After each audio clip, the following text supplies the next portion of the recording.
बिस्मिल्लाहिर्रहमानिर्रहीम। अस्सलाम वालेकुम नादरीन, आप यूट्यूब चैनल देख रहे हैं। मैं इमरान खान हूँ।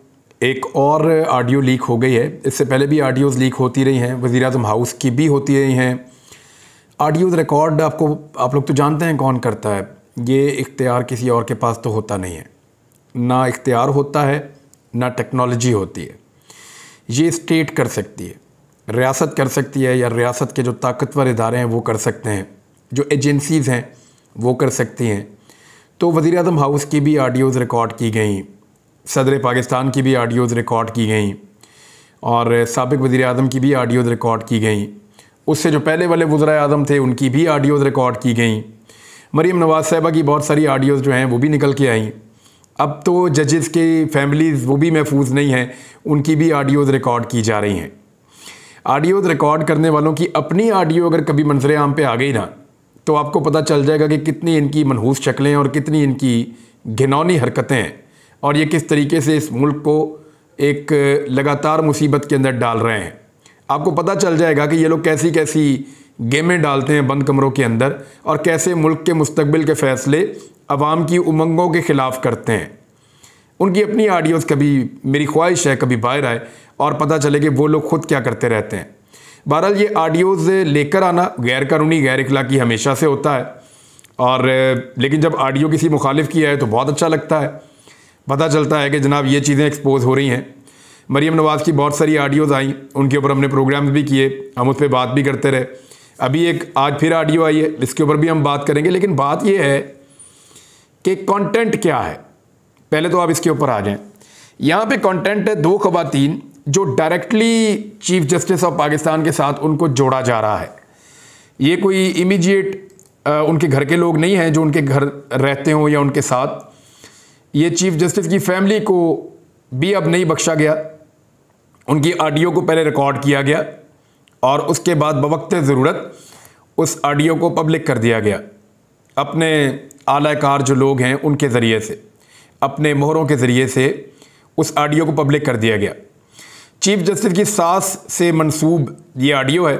इसके अंदर है क्या वो भी मैं आपको बता देता हूँ। लेकिन इंटरेस्टिंग बात यह है कि ये ऑडियो उस वक्त लीक की जा रही है जब अदलिया के ऊपर दबाव डालने का एक सिलसिला जारी है। मरीम नवाज़ और उनके सोशल मीडिया सेल ने और उनके जो करीबी सहाफ़ी हैं उन्होंने बहुत तेज़ी से इस मामले को उठाया है। बेकारी दानिश्वरों ने इसके ऊपर एक बयानिया बनाया फौरी तौर पर, और इम्पोर्टेड हुकूमत अब इसको लेकर चल रही है। उन्हें एक उम्मीद लगी है कि शायद एक चीफ जस्टिस की मुबैना तौर पे जो सास हैं उनकी और एक वकील हैं ख्वाजा तारिक रहीम, उनकी जो अहलिया हैं उनकी जो ऑडियो मंजर आम पे आई है, इसको बुनियाद बनाकर चीफ जस्टिस ऑफ पाकिस्तान को निशाना बनाएंगे। मेरे ख्याल में सबकी अपनी अपनी इंडिपेंडेंट ओपिनियन होती है और वो अपनी ओपिनियन दे सकते हैं।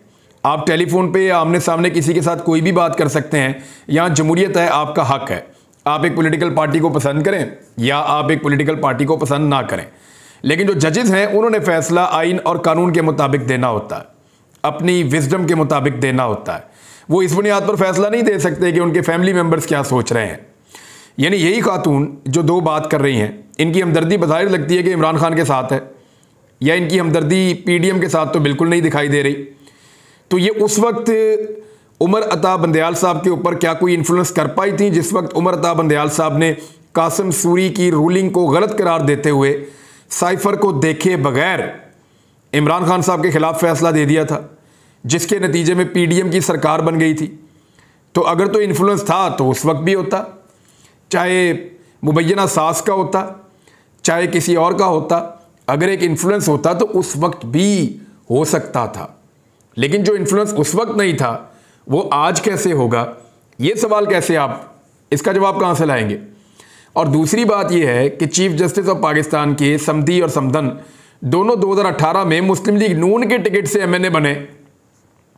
बाद में चीफ जस्टिस ऑफ पाकिस्तान की समदन ने एक ज़िमनी इलेक्शन लड़ा, वो भी जीते। फिर चीफ जस्टिस ऑफ पाकिस्तान के रिश्तेदारों ने खुद वोट डाला। कहाँ पे डाला? वो जो करारदाद चीफ जस्टिस ऑफ पाकिस्तान के खिलाफ आ रही है, उनके रिश्तेदार उस तरफ भी खड़े हैं। यानी चीफ जस्टिस ऑफ पाकिस्तान के रिश्तेदारों में से कुछ लोग पाकिस्तान तहरीक इंसाफ के हमायती हैं और कुछ लोग जो हैं वो PMLN के हमायती हैं। तो उनकी अपनी अपनी चॉइस है ना। तो chief justice of Pakistan influence लेंगे तो दोनों तरफ का लेंगे, नहीं लेंगे तो दोनों तरफ का नहीं लेंगे। और एक जज कभी भी ऐसे इन्फ्लुएंस में आकर, उनकी ये ट्रेनिंग होती है कभी भी ऐसे इन्फ्लुएंस में आकर अपने अहम नौयत के फैसले कभी नहीं करता, और ये होगा भी नहीं। पाकिस्तानियों को खातिर जमा रखनी चाहिए।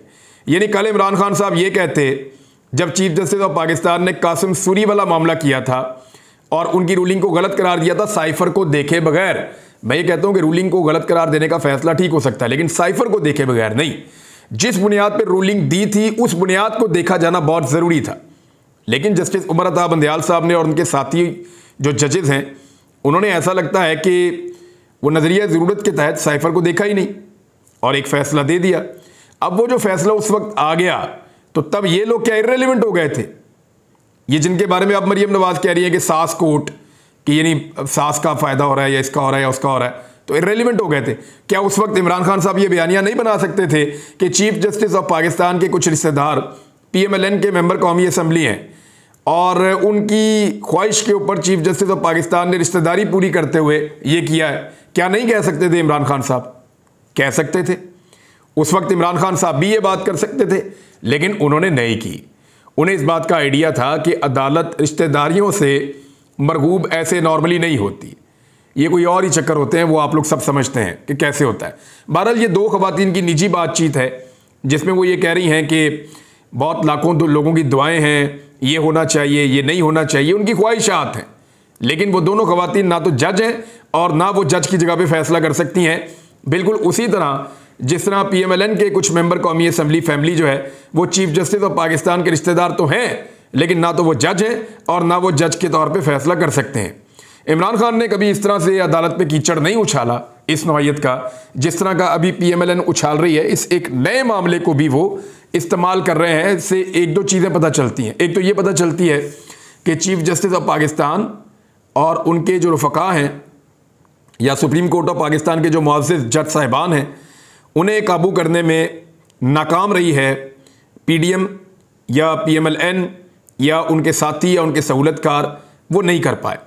और दूसरा, जो एस्टेब्लिशमेंट की जानिब से कोशिश की गई जज साहिबान को कि वो अपना फ़ैसला बदलें या कोई रास्ता और निकले, वो भी कामयाब नहीं हुई। जिसके बाद अब ये वाली हरकत हुई है, ये इंतहाई कमज़ोर हरकत है। चीफ जस्टिस ऑफ पाकिस्तान इसके ऊपर बुलाकर पूछ भी सकते हैं सबको कि भाई ये क्या किया आपने और ये क्या हरकत है। यानी हमारी फैमिली अगर आपस में बातें कर रही हैं तो उनको रिकॉर्ड कौन कर रहा है? मैं फिर ये कहूँगा कि जो रिकॉर्ड करने वाले हैं, कभी उनकी ऑडियोज़ आएँ तो बड़ा मज़ा आ जाएगा।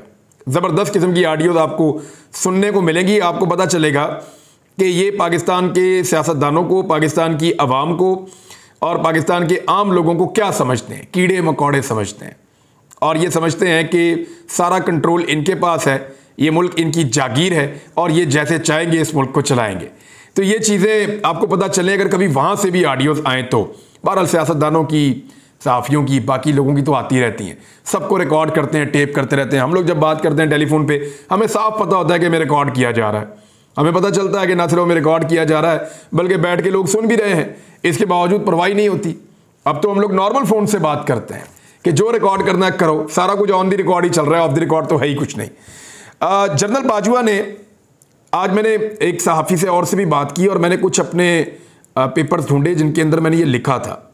जनरल बाजवा से जब दो मुलाकातें हुई थी, जो चीज़ें थीं, कुछ चीज़ें मुझे मैंने रिमाइंड की हैं और मैं आपको ये बता देता हूँ कि जनरल बाजवा ने किसी जगह पे ये नहीं कहा था कि हम लड़ नहीं सकते या हमारी फ़ौज की लड़ने की सलाहियत नहीं है या हमारे टैंक ख़राब हो गए, ये बात नहीं की थी। हाँ, ये ज़रूर है कि अमेरिका के मामले में स्पेसिफिकली, भारत के मामले में उन्होंने नहीं कहा कि हम भारत के साथ कभी नहीं लड़ सकते या हमारी फ़ौज भारत से लड़ नहीं सकती या हमारे टैंक जो हैं वो भारत के साथ मुकाबला नहीं कर सकते। ये जनरल बाजवा हमारे सामने कह भी नहीं सकते थे, वहाँ झगड़ा हो जाना था। अमेरिका के मामले में जनरल बाजवा ने खौफ का इजहार किया था कि उनके वो बहुत ऊंचे उड़ते हैं, पता नहीं कितने हज़ार फुट की बुलंदी पे वो बता रहे थे, और वो ये कह रहे थे कि उनको गिराया नहीं जा सकता और आप क्या चाहते हैं। यानी उनकी ताकत को जनरल बाजवा साहब खौफ से देख रहे थे और अमेरिकन के बारे में उनका रवैया जो था वो थोड़ा सा हमें ऐसा लगा कि वो आर्मी चीफ वाला हमें नहीं लगा उस वक्त। लेकिन भारत के मामले में एक बात क्लियर है, वो बात हामिद मीर साहब बिल्कुल ठीक कह रहे हैं कि जनरल बाजवा ने एक यू टर्न पॉलिसी हमारे सामने रख दी थी। वो लड़ना नहीं चाहते थे, भारत से लड़ने की ख्वाहिश नहीं थी। कश्मीर को लड़ के लेने की जो हमेशा पाकिस्तानियों को बात बताई गई और ये कहा गया कि एक बहुत ताकतवर फ़ौज इसलिए ज़रूरी है कि हमें एक बहुत बड़े दुश्मन का सामना है और हमें कश्मीर के महाज के ऊपर आज़ादी हासिल करनी है और कश्मीरियों को आज़ादी लेकर देनी है। वो जो मामला था उस पर जनरल बाजवा साहब का बड़ा वाज़े यू टर्न था। वो कश्मीरियों की बात करने को भी तैयार नहीं थे, बल्कि एक जगह पे उन्होंने ये